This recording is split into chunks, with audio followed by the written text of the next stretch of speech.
I always thought my life was the kind of story people wrote Hallmark movies about. A quiet suburban street, a freshly cut lawn, a wife who knew how to smile in just the right way to make you forget every hard day at work. And a son, my son, who had this habit of running into my arms at the end of every little league game, whether he won or lost. His hair always smelled faintly like grass and dirt, his cheeks smudged with dust, but his grin, God, that grin, made me feel like I was the luckiest man alive. For 12 years, I built my identity around being a dad, more than my job, more than being a husband, even more than being a son to my aging parents back in Ohio. The title I carried most proudly was Dad. My son, Ethan, gave me that title, and for 12 years, I wore it like a badge of honor. We had the American dream, or at least my version of it. A 2-story home in a cul-de-sac just outside of Dallas, neighbors who waved when they saw you, block parties every 4th of July, Sunday BBQs, and kids riding bikes until the streetlights flickered on. Ethan's bike was always the one with the baseball cards clipped to the wheels, slapping against the spokes so it made that motorcycle sound. I can still hear it if I close my eyes. Saturdays were our days. My wife, Claire, liked to sleep in, so I'd take Ethan out for pancakes at the diner off Main Street. The same waitress, Patty, always served us. She'd wink at me and say, "Father and son breakfast? Nothing better." And I'd feel this warm glow in my chest, like I was doing something right. Ethan always ordered chocolate chip pancakes, drowning them in syrup until the plate was practically floating. I pretended to scold him, but I'd sneak a bite when he wasn't looking. Being his dad was the most natural thing in the world. Holding his hand when we crossed the street, teaching him how to throw a curveball, helping him build his first science project.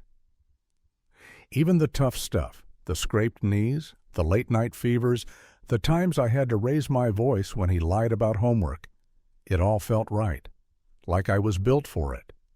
But life has a cruel way of planting shadows even in the brightest pictures. Looking back, I see the moments now. I see them clear as day, even though at the time I brushed them off. There was the time at the grocery store when Ethan was about 5. The cashier, a sweet old lady who'd worked there forever, looked at me, then at Ethan, then back at me again. She smiled politely but said, "He's got his mama's features, doesn't he?" Spitting image.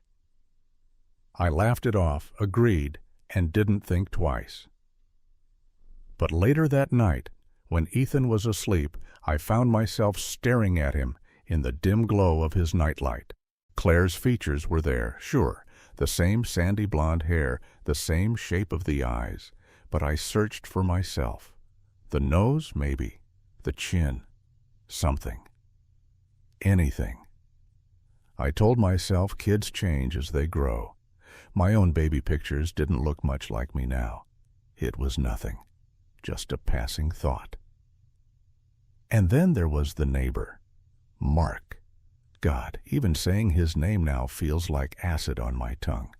Back then he was just Mark, the guy next door with the perfect lawn and the easy smile. He helped me fix the gutters once, lent me his ladder when mine snapped. He came to every BBQ, tossed the football with the kids. Ethan loved him, called him Uncle Mark. And Mark, for his part, always seemed eager to play along. At the time, I thought it was harmless, just neighborly kindness. Claire used to joke that Mark was the kind of guy who'd help an old lady cross the street just to earn karma points. I never suspected. Why would I? Life went on, picture perfect. Ethan turned 10, then 11. We celebrated birthdays with backyard parties, balloons, cake smeared across his cheeks.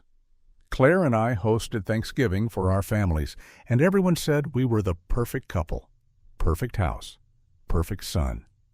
But perfection is fragile. It's like glass. You only notice the cracks when the light hits it at the wrong angle. The first real crack came from something so small, so innocent, it still amazes me how much weight it carried. Ethan had a school project in 6th grade, trace your family tree. Simple enough. He came home with a packet of worksheets and a list of questions. Grandparents' names, birthplaces, heritage. Easy stuff. Except one of the optional activities was to use a DNA kit, Ancestry or 23andMe, to learn more about your background. I laughed when Ethan showed me. "You don't need a kit to know you're part Irish, buddy," I said, ruffling his hair. But he looked up at me with those curious eyes, the same eyes I thought were mine, and said, "Come on, Dad, it'll be fun." Claire was oddly quiet. She hesitated. I noticed it, even if I didn't say anything at the time. She busied herself in the kitchen, saying something about how expensive those kits were, how unnecessary. But Ethan begged, and I caved. I ordered 2 kits, one for him, one for me. Father and son bonding, right? We spit in the tubes, sealed them, and sent them off. I forgot about it within a week. Life kept moving. Little league, school concerts, weekend trips to the lake. Claire and I argued sometimes. About bills, about her working late, about the usual nonsense. But I never doubted her, not in the way that mattered. And then, one crisp fall morning, the email came. "Your DNA results are ready." I remember sitting at the kitchen table, coffee in hand, opening the link. Ethan was at school. Claire was upstairs getting ready for work. I expected to see something boring, 45% Irish, 20% German, maybe some Scandinavian thrown in. Something to laugh about, something to put on the fridge next to his soccer photos. But what I saw instead made the coffee turn to ash in my throat. The results showed Ethan's heritage, sure, but next to the section labeled parent-child relationship, the word leapt out like a knife to the chest. No match. 0% probability of paternity. I stared at the screen, convinced it was a mistake. Convinced the lab had screwed up, that the samples were mixed. I clicked refresh. I logged out, logged back in. Same result. My hands were shaking so hard the coffee sloshed over the rim of my mug, burning my skin. But I didn't feel it. All I could see was that phrase repeating in my head like a chant I couldn't escape. No match. I heard Claire come downstairs. She called out, "Want me to grab Ethan after practice today?" in that casual, everyday tone. And in that moment, my world cracked wide open. I minimized the browser, slammed the laptop shut, and sat there in silence. My heart hammered so loud I swore it echoed through the kitchen walls. Claire's footsteps padded closer, her heels clicking against the tile, and for the first time in 12 years of marriage, I felt afraid of my wife. "Coffee ready?" she asked lightly, slipping past me to pour herself a cup. She didn't notice my hands clenched white against the edge of the table, didn't notice the sweat breaking out along my temples. Or maybe she did. Maybe she was always better at hiding her expressions than I ever was. I forced myself to speak, my voice too tight. "Yeah, coffee's ready." She smiled, kissed the top of my head like nothing was wrong, like the ground beneath my feet hadn't just collapsed into a black hole. She moved around the kitchen in her usual rhythm, toast popping up, butter spreading, her humming under her breath. Ordinary, domestic, normal, and yet everything in me screamed, nothing is normal, nothing is real. I told myself I wouldn't confront her, not yet, not until I knew for sure. Maybe it was a lab mistake. Maybe I'd grabbed the wrong kit when mailing them off. Maybe. God, I clung to maybe like a drowning man grabbing driftwood. That whole day at work, I couldn't focus. Numbers on the spreadsheet blurred together. I stared at graphs that didn't make sense anymore. Coworkers asked me questions, and I nodded like an idiot. All I could think was, he's not my son. Ethan, my boy, my entire world, not mine. When I picked him up from practice that evening, he ran to me like he always did, sweaty, out of breath, clutching his glove. "Dad, did you see that hit?" His eyes sparkled, cheeks flushed. I smiled back automatically, the way muscle memory takes over when your brain shuts down. "Yeah, buddy," I lied, ruffling his hair. "You were amazing." But as he climbed into the car, tossing his gear into the back, I caught myself staring at him differently.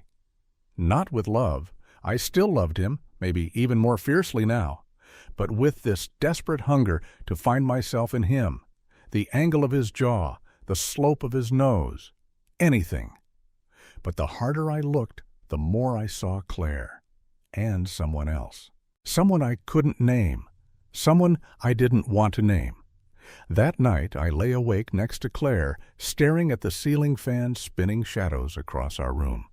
She was asleep, or at least pretending to be. I could hear her steady breathing, feel the warmth of her body against mine. My mind screamed at me to ask her, to demand the truth. But my mouth stayed shut. I wasn't ready. Instead, I sent the kit back. I ordered another one, claiming Ethan's sample must have been compromised. I mailed it off with shaking hands, praying the results would prove me wrong, praying this nightmare was nothing more than a glitch in the system. 2 weeks later, the second email came. I opened it at the office this time, locked in a bathroom stall so no one could see me. Same result. No match. The driftwood I'd been clinging to snapped in half, and I sank. For days after, I walked through life in a haze. Ethan still called me Dad. He still hugged me, asked me to help with math homework, begged me to play catch in the yard. And I did. I did it all, forcing smiles that cracked at the edges, hiding tears that burned behind my eyes. Because if I broke down, if I let the truth spill out, I didn't know if I'd ever be able to get back up. Claire noticed something was off. She tilted her head at me across the dinner table, her eyes searching. "You're quiet," she said one night, spearing a piece of chicken with her fork. "Work," I lied. She nodded slowly, not pressing, but her eyes lingered on me too long, her smile too measured. And in that moment I knew, she knew what I knew. Maybe not the details, maybe not the exact moment, but she felt it. The truth lived between us like a ghost neither of us dared name. The neighbor, Mark, kept showing up. He'd wave from his driveway, call out a joke about the Cowboys game, even toss Ethan a football now and then. "Nice arm, kid," he'd laugh, tousling his hair. And each time, something twisted inside me. A coil of rage, suspicion, betrayal I couldn't voice. I started watching him more closely. The way his smile lingered when Claire laughed at his jokes. The way his hand brushed against hers too casually when passing plates at a barbecue. Was it him? Was he the reason Ethan's DNA didn't match mine? The thought took root, grew like weeds in my brain. One Friday evening, I found myself standing at Ethan's bedroom door. He was asleep, curled up under his blanket, his chest rising and falling in steady rhythm. The moonlight cast his face in soft silver. My boy. My son. I whispered it out loud, like a prayer. My son. But the words felt foreign now, fragile, like glass on the verge of shattering. The breaking point came 3 weeks later. Ethan came home from school with a scrape on his knee. Nothing serious, just a rough fall on the playground. But when I cleaned it with peroxide, he winced and muttered, "Mom says Uncle Mark's tougher than you. He never flinches." I froze. My hand trembled so badly I almost dropped the cotton ball. Uncle Mark. Always Mark. Always around.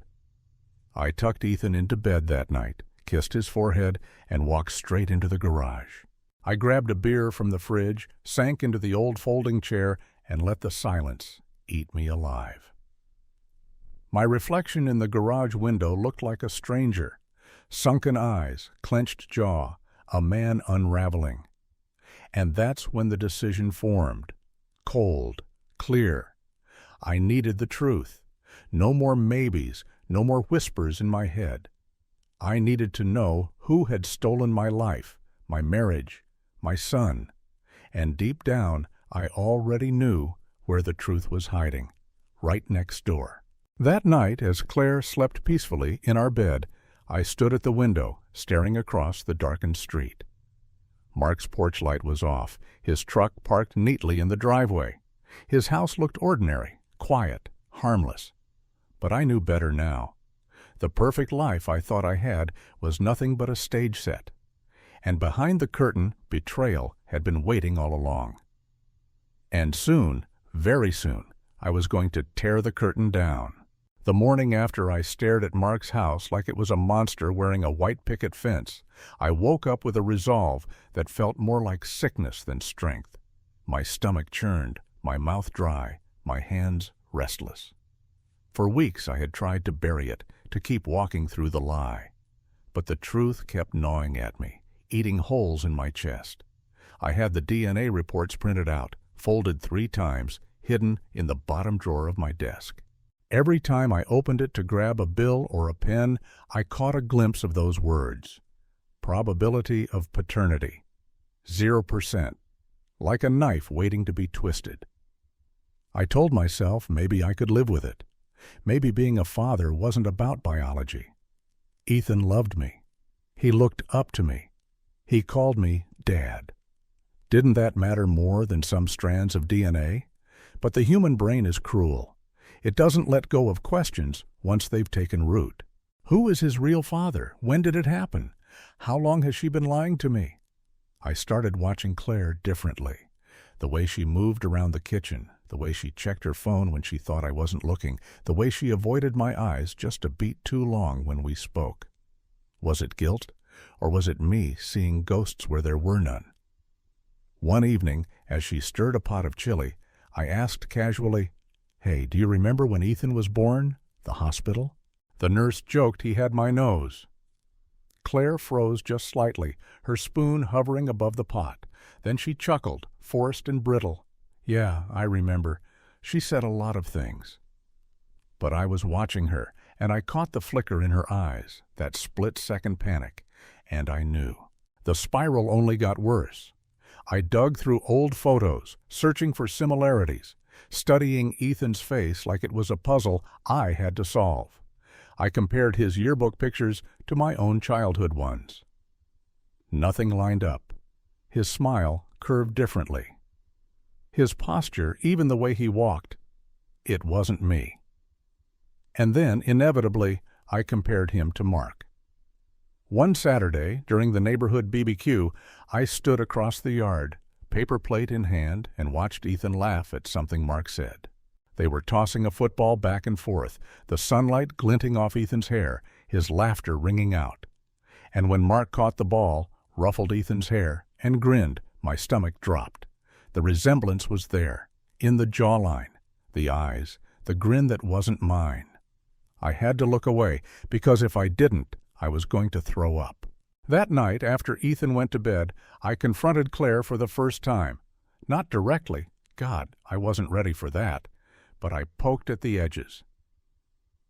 "You ever notice how much Ethan likes Mark?" I asked, sitting at the kitchen table with a beer. Claire froze at the sink, her back to me. "He likes everyone. He's a friendly kid." "Yeah, but it's different with Mark. He looks up to him." She turned then, her eyes sharp. "Mark's been a good neighbor, that's all. Don't start making something out of nothing." The way she said it, too fast, too defensive, was all the confirmation I needed. But here's the thing about betrayal. You want to catch it red-handed. You want undeniable proof, something you can slam on the table like a gavel. Without it, you're just a paranoid husband, and she's free to twist the story, make you doubt your own sanity. So I played along, pretended everything was fine, smiled at family dinners, kissed her cheek, told Ethan I loved him every night. But beneath it all, I was digging, watching, waiting. I checked bank statements looking for odd purchases. Nothing. I checked her phone when she was in the shower, scrolling through texts. Most were normal, chat groups with her co-workers, messages to her sister. But there were gaps, whole threads that felt too clean, too curated. One night, when she left her phone on the counter, I scrolled to her call history. My breath caught. Mark's name, more than once. Short calls, late at night. My vision blurred. My hands shook. But I took a photo of the screen, slipped the phone back exactly how I found it, and walked out into the backyard. The night air was cold, but I barely felt it. There it was. Proof. Not yet the whole picture, but enough to know the truth wasn't just in my head. The rage came next. Rage so hot I couldn't sleep. I lay awake imagining them together.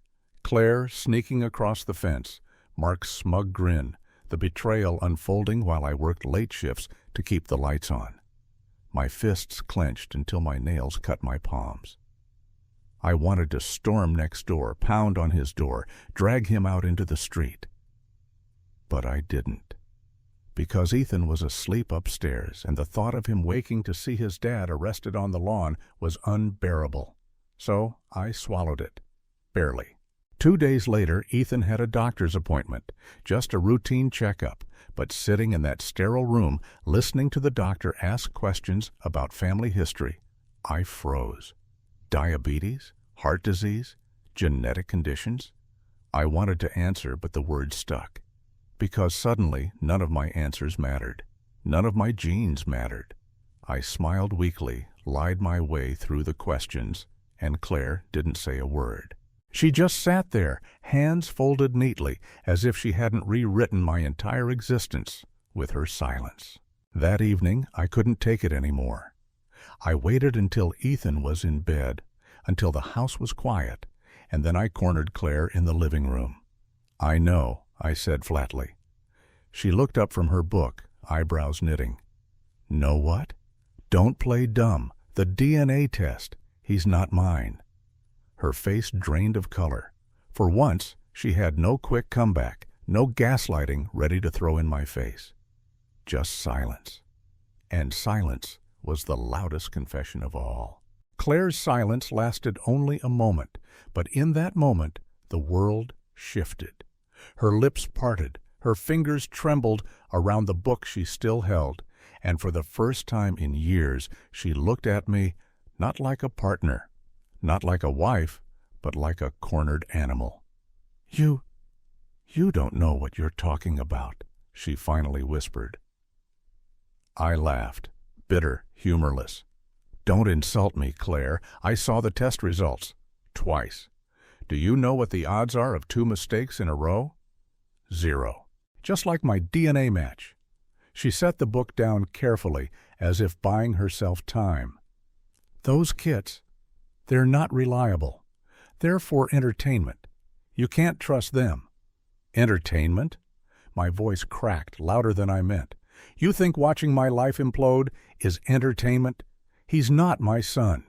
And you knew. You knew all along." Her eyes welled with tears, but I didn't believe them. Not anymore. Tears, I realized, could be weapons, too. "I didn't plan for this," she said, her voice breaking. "It just happened. But you're his father. You're the one who's raised him, loved him. Doesn't that count for something?" I staggered back like she'd hit me. "Don't you dare put this on me.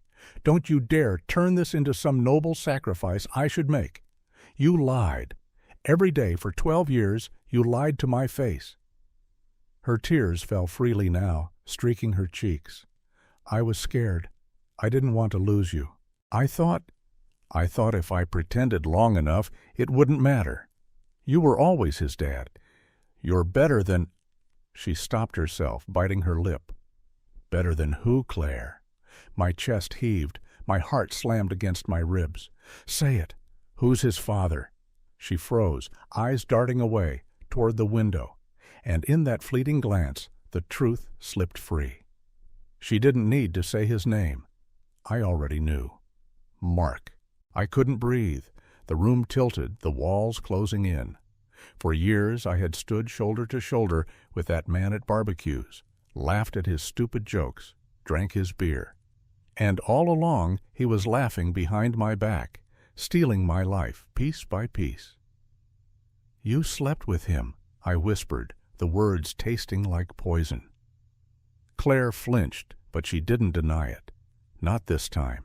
Her silence screamed louder than words ever could. My vision blurred red. Vision. I slammed my fist against the wall, the picture frame rattling, glass cracking. Claire gasped, clutching her chest, but I didn't move toward her. I wasn't going to touch her. Not with anger, not with anything. Why? My voice broke. Why him? Why our neighbor? Do you know what this does to me? To Ethan? Her shoulders sagged, her sobs shaking her. It was a mistake. One mistake. It didn't mean anything. Don't, I snarled. Don't you dare cheapen it like that. One mistake doesn't last 12 years. The days that followed blurred into a haze of fury and paranoia. Claire tried to carry on as if nothing had changed, cooking dinners, folding laundry, helping Ethan with his homework. But I watched her every move, every glance toward the window, every smile she gave when Mark walked past the yard. We didn't speak much, not about it. When we did, she fell back on the same arguments. DNA doesn't matter. You're his dad. Think about Ethan, not yourself. If you love him, nothing else should matter.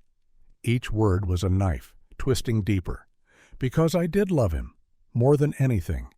But love didn't erase betrayal. Love didn't erase the image of Claire and Mark together, laughing at me in their secrecy. At night, when the house was quiet, I sat in the garage with a bottle of whiskey, staring at the photos on my phone. Ethan and Mark at the BBQ.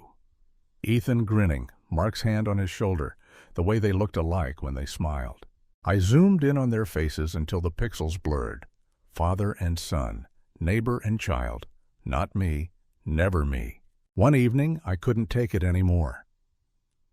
After tucking Ethan into bed, I went outside and stood at the fence line, staring at Mark's house. His porch light glowed, his TV flickered behind the curtains. I wanted to march over, pound on his door, drag him out and demand the truth. But instead I stood there, frozen, my fists clenched. Because once I asked, once I heard it from his lips, there would be no turning back. Claire found me there, standing in the dark. She wrapped her robe tighter around herself, her face pale. "Please," she whispered, "don't do this." "Do what?" I asked without looking at her. "Don't ruin everything. Don't ruin Ethan's life. He doesn't need to know." I turned then, slowly, and for the first time, I saw her not as my wife, but as a stranger, a liar, a woman who had built a kingdom of deceit and asked me to live in it quietly. "You already ruined everything," I said flatly. "All I'm doing is pulling down the curtain." But I didn't, not yet. Because every time I looked at Ethan, his smile, his voice calling me Dad, I broke. How do you tell a 12-year-old boy that his entire world is built on a lie? That his mother betrayed his father, and the man next door is more than just a neighbor? The answer was simple. You don't. Not yet. Not until you're ready to burn everything down. And as the days turned to weeks, I felt the fire inside me growing hotter, brighter, hungrier. I knew what part 1 had been, the perfect life. I knew what part 2 was, the DNA test, the unraveling. And I knew what came next. Mark. I used to think of Mark as just another part of the neighborhood wallpaper. He was the guy who shoveled his driveway before anyone else in winter, the guy with the neatly trimmed hedges, the one who waved when you drove by. Friendly, helpful, normal. Now, every time I saw him, I saw a thief. I started watching him the way a detective watches a suspect. Not openly, never openly, but with a quiet, gnawing intensity. I noted when he left for work, 7:15, always with coffee in a stainless steel tumbler. When he came home, 5:40 sharp, sometimes later on Thursdays. What he wore, who he talked to, and more importantly, how often he crossed paths with Claire. It was subtle, but once you start looking, you can't unsee it. Claire walking to get the mail just as Mark stepped outside. Claire waving from the garden while Mark trimmed his hedges. Too many coincidences. Too many smiles that lingered a second too long. I told myself maybe I was paranoid. Maybe the DNA had poisoned me. But then I remembered the late-night calls in her phone history. The way she froze when I said Ethan wasn't mine. The truth wasn't paranoia. It was math. One Saturday afternoon, Ethan begged me to let him go help Mark with his car. "Come on, Dad," he said he'd show me how to change the oil. "Please?" His eyes sparkled with excitement, the same excitement he used to have when I taught him how to throw a curveball. It hit me like a punch to the chest. That was supposed to be my role. Father, teacher, guide. Not Mark's, never Mark's, but I forced a smile, swallowed the bile in my throat, and said, "Sure, buddy, go ahead." I stood at the window, watching as Ethan trotted across the lawn, Mark greeting him with a broad grin, tossing him a rag. They bent over the hood of the car together, Mark pointing things out, Ethan hanging on every word.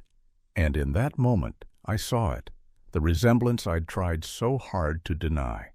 The way Ethan's nose crinkled when he concentrated, just like Mark's. The tilt of his smile.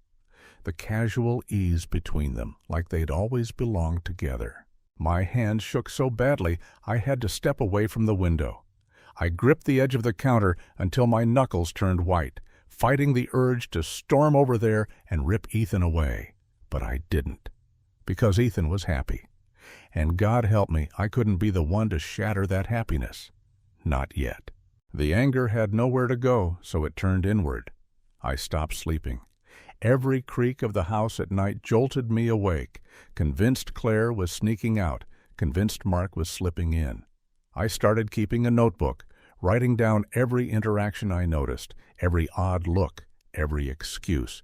It read like the diary of a madman. But I wasn't crazy. I was a man living with a ghost, the ghost of betrayal walking in broad daylight. One evening, after Ethan was in bed, I poured myself 2 fingers of whiskey and finally asked Claire the question I'd been circling for weeks. "Is it him?" I asked quietly. She froze, mid-dish, her hands dripping suds. "What? Don't play dumb. Is Ethan his? Is Mark the father?" She didn't answer right away. Her shoulders rose and fell with her breathing. Finally she whispered, "Does it matter?" The glass shattered in my hand before I even realized I'd slammed it against the counter.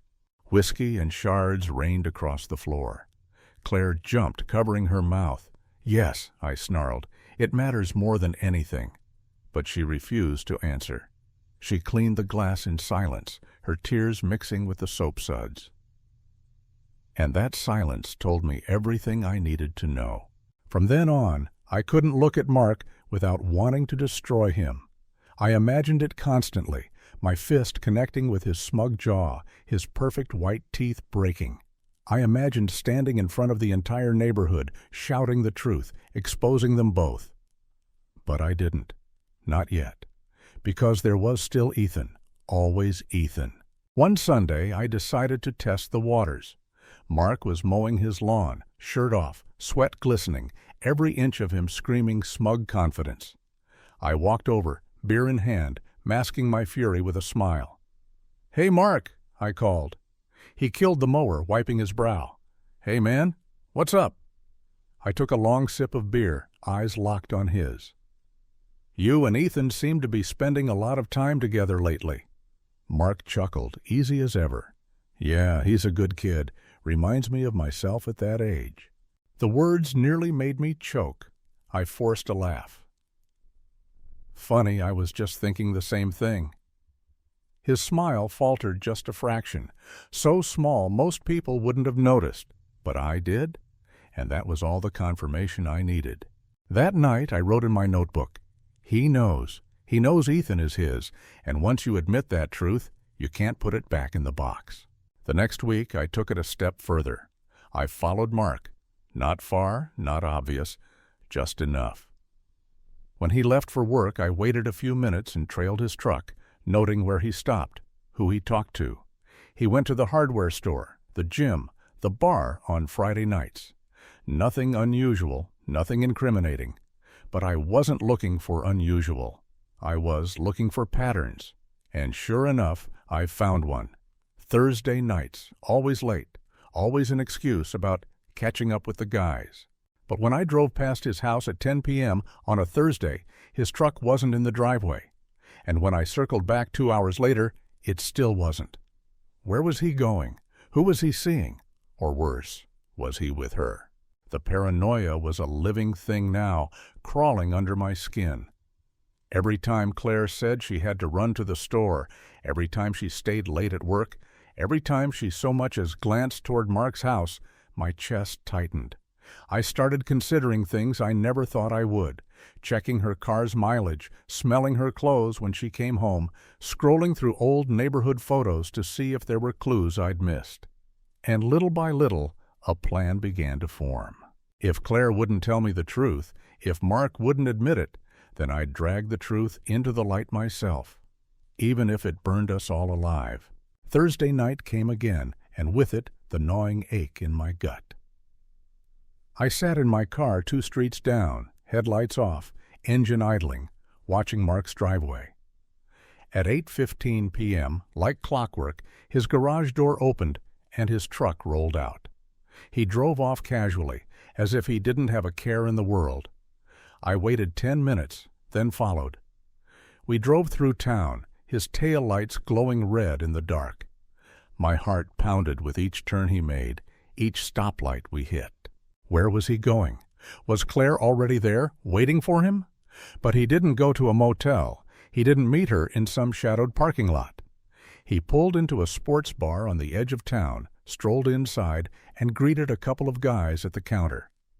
I sat there for nearly an hour, watching through the windshield, rage simmering, before I realized he wasn't going to slip. Not tonight. And yet, the doubt didn't fade. Because even if he was here tonight, what about the other Thursdays? What about the nights Claire came home late, her hair just a little too messy, her excuses just a little too thin? My life had turned into a puzzle with missing pieces. And the more I searched, the more I realized the missing pieces weren't lost. They'd been stolen. The breaking point came the following weekend. It was a Sunday afternoon, warm and breezy, the kind of day when the whole neighborhood seemed to spill into their front yards. Kids rode bikes up and down the street. Lawnmowers hummed. Someone grilled burgers. The smell drifted across the cul-de-sac, mixing with the laughter of children. Ethan was outside, tossing a football. With Mark. I stood at the window, fists clenched, watching as my son, my boy, even if the DNA said otherwise, ran across the yard, laughing, while Mark coached him on his throw. "Plant your feet," Mark said, demonstrating. "There you go. Just like that. Good arm, kid." Ethan grinned, pride glowing in his face. Pride not for me, but for him. Something inside me snapped. I stormed outside before I even realized what I was doing. The sunlight hit my eyes, the heat pressed against my skin. But all I could see was Mark, smiling, confident, comfortable in his theft. "Hey!" I barked. Both of them turned. Ethan froze, the football slipping from his hands. Mark raised an eyebrow, wiping sweat from his brow with the back of his hand. "Hey, man, just playing some catch. Hope that's okay." "Okay?" I spat the word. "You think it's okay to just waltz over here, acting like his father?" The street fell silent. A couple of neighbors stopped what they were doing, eyes flicking toward us. The sound of kids' laughter faded as parents ushered them inside. Mark blinked, confusion, or maybe performance, written across his face. "Whoa, hold on. Nobody's trying to take your place. Ethan asked me to toss the ball. That's all. Don't lie to me," I growled, stepping closer. I know he's yours." Ethan's eyes widened. "Dad?" His voice cracked, trembling with fear. Mark's expression changed then, just slightly. The mask slipped. His jaw tightened, his eyes flickered, and for the briefest moment I saw it. The guilt, The truth. He didn't deny it. He didn't have to.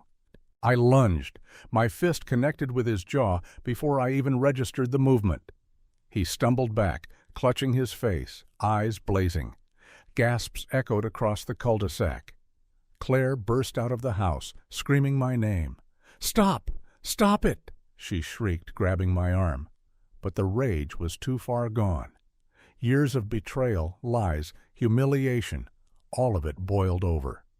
"You stole my life," I roared, shoving Mark back against his truck. "You stole my family!" Mark shoved me hard, fury flashing in his eyes. "You think this is all about you? You think you're the only victim here?" The words rang in my ears, confusing, infuriating. What did he mean? But before I could respond, neighbors rushed in, pulling us apart. Strong arms grabbed me, dragging me back, while Claire threw herself between us, tears streaming down her face. "Enough!" she screamed. "Enough, both of you!"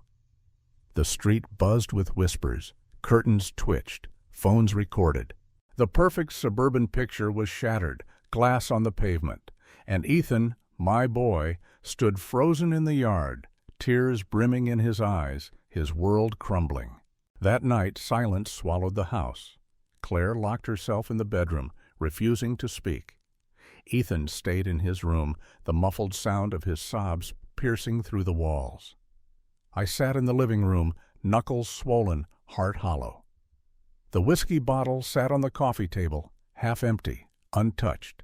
The neighborhood would never look at me the same way again. The whispers would spread, the story would twist. But none of that mattered anymore. Because now, the truth was out. Not the whole truth, not yet, but enough to poison everything. And as I sat there in the dark, one thought burned through the haze of my grief and rage. This wasn't over, not by a long shot. The fight in the cul-de-sac spread through the neighborhood faster than wildfire. By the next morning, everyone knew, or thought they knew.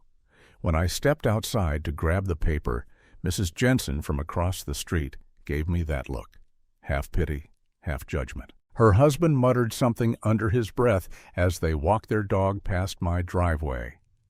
Curtains twitched from behind glass as I bent to pick up the paper. The silence of the street felt heavier than any words. The suburbs thrived on gossip, and I had just handed them the juiciest story of the year. Inside, the house was a tomb. Claire didn't come downstairs for breakfast. Ethan sat at the table, his cereal soggy, his eyes downcast. He didn't look at me, didn't say a word. Just sat there, silent, like a prisoner waiting for a sentence. I opened my mouth to speak, but what could I say? "Sorry, son, your whole life is a lie? Sorry, son, I punched the man who might be your real father in front of the entire neighborhood?" So I said nothing. The silence stretched for days. Claire barely looked at me, moving through the house like a ghost. Ethan avoided me, choosing to spend hours locked in his room or kicking a ball against the fence outside. The sound of it thudding against the wood was like a drumbeat of my failures. I tried to talk to Claire once. She was folding laundry, her movements mechanical, her eyes distant. "We can't keep pretending," I said quietly. Her hand stilled, clutching one of Ethan's shirts. "Pretending what?" she asked, though her voice wavered. "That he's mine. That we're okay. That you didn't—" My voice broke. "That you didn't betray me with him." Her eyes filled with tears, but she didn't look at me. "He is yours," she whispered, "in the ways that matter." I slammed my fist against the table. "Don't you dare twist this. Don't you dare tell me love matters more than the truth. Because love didn't stop you from crawling into his bed." Her tears spilled over, rolling down her cheeks. But she didn't deny it. She never denied it anymore. And that was the worst part. Silence had become her confession. The breaking point with Ethan came a week later. He stormed into the living room, his face red, fists clenched. "Why did you hit Uncle Mark?" he demanded. I froze, the TV remote slipping from my hand. "Ethan, why?" His voice cracked, but his eyes burned. "He's my friend. He teaches me stuff. He helps me with football. He cares about me, and you just attacked him." I swallowed hard, the words thick in my throat.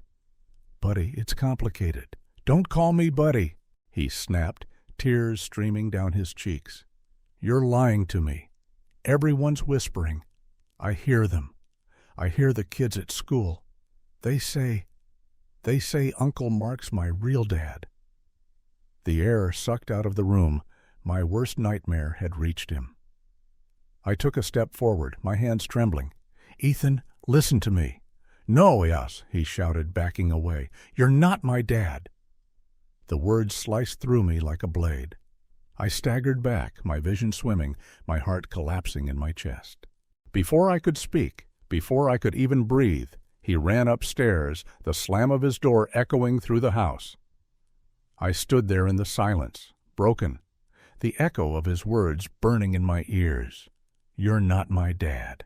The days that followed blurred together. Claire moved into the guest room, her silence colder than any words. Ethan avoided me, retreating into himself. The house that once rang with laughter, with love, now groaned with tension and grief. And Mark strutted through the neighborhood like nothing had happened. He still waved to people, still mowed his perfect lawn, still smiled that smug smile. But I saw the shift. People whispered about him too. Some sided with me, others pitied Claire, others whispered that maybe I'd gone crazy. But Mark, he thrived on the attention. And deep down, I knew it was only a matter of time before he tried to stake his claim. That claim came sooner than I expected. One evening, as the sun dipped low, painting the cul-de-sac in gold, there was a knock at the door. I opened it to find Mark standing there, arms crossed, jaw tight. "Can we talk?" he said flatly. Everything in me screamed to slam the door in his face, but instead I stepped aside. Because sometimes you need to hear the devil speak to know exactly what kind of war you're in. He stepped inside, his eyes sweeping the house, lingering on the photos of Ethan on the walls. "Look," he said, his voice low, "I didn't come here to fight. I came here because this has gone on long enough." My chest tightened. "What do you mean?" He met my eyes, steady, unflinching. "You know. I know. Claire knows. And deep down, Ethan knows too. He's my son." The words detonated inside me. I lunged, my fist colliding with his chest, shoving him back against the door. "Don't you ever say that in my house," I roared. Mark shoved me back, his face inches from mine. "He deserves the truth. Whether you like it or not, I'm not going away. I'm his father." Before I could respond, Claire's voice cut through the air. She stood at the bottom of the stairs, her face pale, her hands shaking. "Stop it!" she cried. "Both of you, stop!" But the truth was already out, spoken, unstoppable. And in that moment, as Ethan's door creaked open upstairs and his wide, terrified eyes peered down at us, I knew the lie we'd built our lives on had finally collapsed. There was no going back. That night after Mark's visit, the house fractured into pieces that could never fit back together again. Ethan didn't come downstairs for dinner. Claire shut herself in the guest room, the click of the lock like a final nail sealing me out of what used to be my life. I sat alone at the kitchen table, staring at the half-eaten plate of food in front of me. The silence pressed against my ears, heavy and suffocating. Somewhere upstairs, Ethan's music blared faintly through the walls, the lyrics muffled but angry, raw. I realized then my 12-year-old boy was grieving. He'd lost his innocence, his sense of safety. And I hadn't just failed to protect him from that grief. I was part of the reason it existed at all. The next morning, Claire broke the silence. "We need to talk," she said stiffly, standing in the doorway of the kitchen. I looked up from my coffee, my eyes burning from another sleepless night. "Yeah, we do." She didn't sit, didn't move closer, just stood there, arms crossed, eyes cold. "Ethan knows something is wrong. He deserves the truth. I slammed my mug down, coffee sloshing onto the table. The truth? The truth is you cheated on me with our neighbor. The truth is you lied to me for 12 years. The truth is you destroyed this family, Claire. Her jaw tightened, but her voice didn't waver. And yet you still love him. Don't deny it. You may hate me, but you love Ethan. Of course I do, I whispered hoarsely. He's my son. Her eyes softened, just slightly. Not by blood. The words ripped through me. Blood doesn't matter. He's mine. I raised him.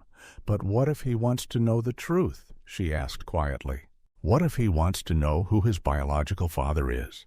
Do you want to deny him that? The question hit me like a hammer, because I didn't have an answer. The days that followed blurred into arguments whispered through clenched teeth when Ethan was around, and screaming matches when he wasn't. You're selfish, Claire spat one night. This isn't about you, it's about him. Ethan deserves to know who he is. Who he is? I shot back. He's Ethan, my son. You want to rebrand him as Mark's property? That man isn't a father, he's a parasite. Her face hardened. If you keep this up, I'll go to court. We'll let a judge decide what's best for Ethan. Court. The word froze me, because deep down, I knew she had leverage. Mark, too. If Ethan's paternity was proven legally, where would that leave me? Would I still be his father in the eyes of the law, or just a man who wasted 12 years on another man's child? The thought made me sick. The whispers in the neighborhood turned louder. At the grocery store, people avoided my eyes. At Ethan's soccer game, I felt the stares, heard the murmurs. That's the guy, the one whose wife slept with the neighbor, the one raising another man's kid. Shame stuck to me like a second skin, but worse than the shame was the pity. I saw it in the eyes of coworkers, parents at school, even family. My mother called one evening, her voice soft and hesitant. And, "Sweetheart, is it true, what they're saying?" I couldn't answer. I hung up instead, my throat tight. Ethan, meanwhile, drifted further away from me. He spent more time in his room, more time texting, more time silent. When I tried to talk, he gave one-word answers. When I tried to hug him, he stiffened, and then, one night, he said the words I'd feared most. "I want to see Uncle Mark." I froze in the doorway of his room. Why? Because, his voice cracked. Because if he's my real dad, I deserve to know. I wanted to scream, to shake him, to tell him Mark wasn't his father, not really. That I was the one who'd stayed up with him when he was sick, who'd taught him how to ride a bike, who'd kissed his scraped knees and told him monsters weren't real. But instead I just stood there, broken, because I realized the monsters were real. They lived next door. The final collapse came 2 weeks later. Claire called a family meeting. Her words, not mine. We sat in the living room, Ethan on the couch between us, his eyes red and puffy. Claire took a deep breath. "Ethan, there's something we need to talk about." I shot her a look sharp enough to cut steel. "Don't." She ignored me. Her hand reached for Ethan's, her voice trembling. "Sweetheart, the reason things have been tense lately is, well, your dad." She faltered, glanced at me, then continued. "The man you call Uncle Mark, he's your biological father." The words hung in the air, heavy, suffocating. Ethan's eyes widened, tears welling. He looked at me, desperate. "Is it true?" My throat closed. My chest burned. And though I wanted to protect him from it, wanted to shield him from the ugliness of it all, I couldn't lie any more. "Yes," I whispered, my voice breaking. "It's true." The sob that tore from him shattered me. He collapsed against Claire, crying into her shoulder, while I swooned there, hollow, watching the boy I'd called my son slip further and further away from me. That night, alone in the dark, I made myself a promise. If Claire and Mark wanted to destroy my life, so be it. If the neighborhood wanted to laugh, let them. If the courts wanted to take Ethan from me, I'd fight tooth and nail, because I wasn't going to fade quietly. They thought betrayal was the end of my story, but betrayal was only the beginning, and soon revenge would have its turn. Revenge doesn't come quickly. It simmers. It stews in the pit of your stomach until it thickens into something dark and sharp. In the weeks after Claire dropped the bombshell in our living room, I stopped feeling like a husband or a father. I was just a man carrying rubble. The rubble of a marriage, the rubble of trust, the rubble of a life that once looked perfect on the outside but was rotting on the inside. But in that rubble, I found something else. Clarity. I wasn't going to let Mark win. He thought he'd stolen my son, my wife, my life. He thought he could walk around the neighborhood with that smug grin, as if he'd outsmarted me. But he didn't know me. He didn't know what betrayal could build inside a man. I wasn't just going to expose him. I was going to destroy him. The first step was patience. Rage wanted me to act fast, but revenge demanded time.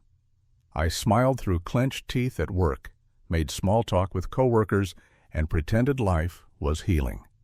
In reality, I was gathering pieces. I started with Claire's phone. She had grown sloppy, careless, like the guilt had weighed her down. She left her emails open one night, and I read everything. That's how I found the receipts. Hotel bookings. Not once, not twice, but dozens of times over the years. Most were weekday evenings when she told me she was staying late at work. A few even overlapped with Ethan's birthdays. While I was blowing up balloons and grilling burgers, she was in a hotel with him. I printed every single receipt, every text, every timestamp. I built a file thick enough to sink her. The next step was Mark. For all his perfect lawn, good neighbor charm, he had cracks. He liked to drink. He liked to gamble, too. I'd seen him at the casino more than once. And when I started digging into county records, I found he wasn't as squeaky clean as he looked. Missed payments, old debts, a DUI from years back.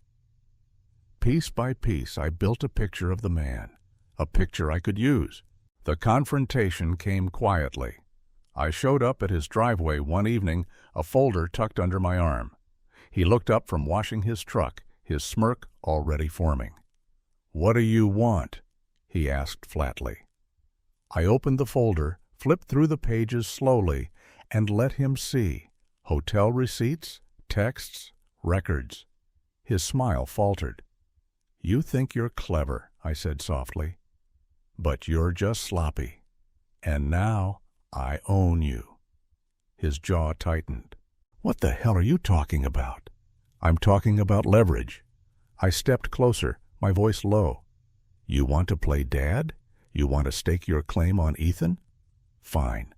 But if you try, if you so much as whisper the word custody, this folder goes public. Your debts, your DUI, every sordid detail of your affair with a married woman. The whole town will know. Her family will know. Your boss will know. Everyone." Mark's eyes burned. He opened his mouth, then shut it again. I smiled, but it wasn't friendly. "You don't get to win, Mark.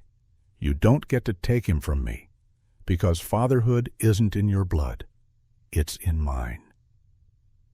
I turned and walked away, leaving him standing there, dripping water from the hose, his jaw clenched tight. That was only part one. Part two was Claire. I waited until she was at work, then delivered the folder, copies of everything, to her boss. Anonymously. By the end of the week, she was called into HR. Unprofessional conduct, they called it. Breach of company values. Her career, the one she had always lorded over me, was gone. When she came home that night, eyes red from crying, she didn't even look at me. She knew. She knew I'd finally struck back. And I didn't feel guilty. Not even for a second. But revenge is never clean. It drips. It spreads. And sometimes It touches the ones you didn't mean to hurt. Ethan grew colder, more withdrawn. He still called me Dad, but there was a distance in his eyes, a question he couldn't unask. I tried to bridge it. I took him out for pancakes, just like old times. I cheered at his games. I told him stories about when he was little. But sometimes he'd glance at Mark's house. Sometimes he'd linger a little too long when Mark waved.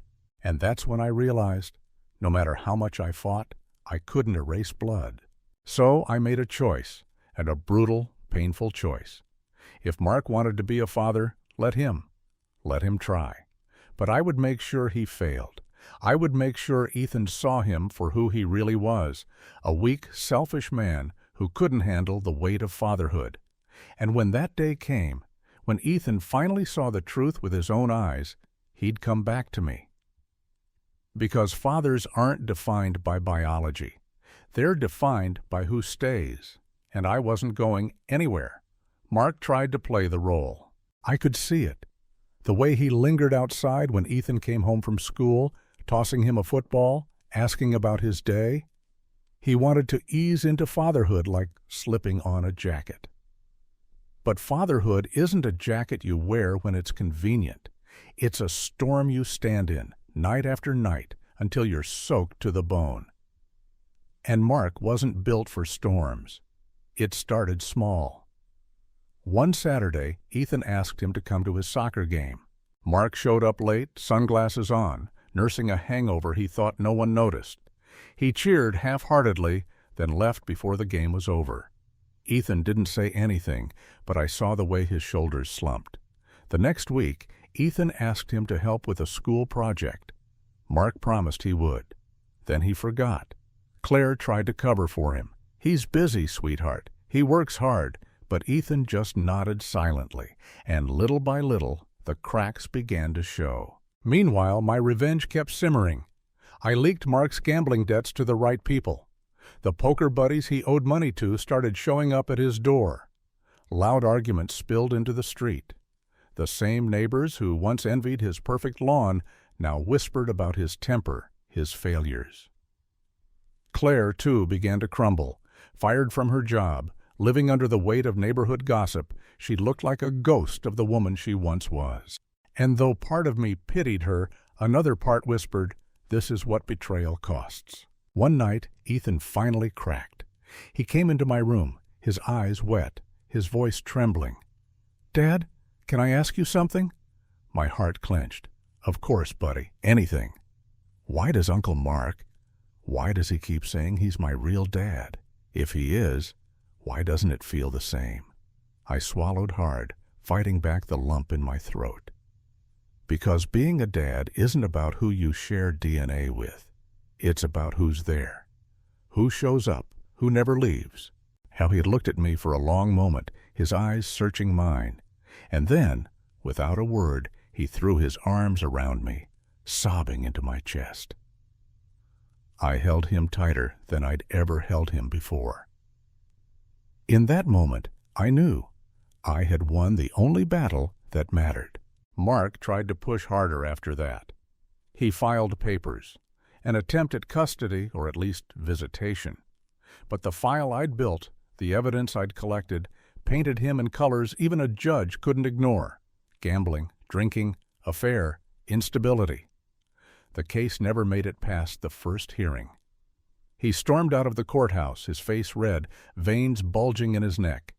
Claire trailed after him, pale and trembling. But I just stood there with Ethan's hand in mine, steady, unshaken. For once, the power wasn't his, it was mine. The months that followed weren't easy. Nothing about rebuilding a shattered family ever is. Claire and I divorced quietly, without spectacle. She moved into an apartment across town, her visits with Ethan strained, tense. Mark tried once or twice more to wedge himself in, but Ethan pulled away. The boy was old enough now to see through the cracks. And me? I learned to live with the paradox. Ethan wasn't mine by blood. The DNA test would always say, no match. But in every way that mattered, he was mine, my son, my pride, my proof that betrayal couldn't erase love. The neighborhood eventually moved on. New scandals replaced the old. New whispers drowned out ours. People stopped looking at me with pity. Some even nodded with respect. Because I hadn't crumbled. I hadn't walked away. Revenge had its place. It burned my enemies, stripped them of their illusions, made them face the ruin they had sown. But in the end, revenge wasn't the legacy I wanted to leave behind. Ethan was. One evening, months later, he and I sat on the porch, watching the sun dip behind the rooftops. He was taller now, his voice beginning to crack with the edge of adolescence. "Dad," he said suddenly, "thanks for not leaving." My throat tightened. I turned to him, smiled softly, and ruffled his hair. "There was never a chance I'd leave, kiddo, not in a million years." He leaned against me, quiet, content, and for the first time in a long, long while, I felt peace. Because betrayal may have shattered the picture of the life I thought I had. But love, real love, was the glue that held the pieces together in a new shape. And though the DNA would never agree, Ethan was mine, always mine.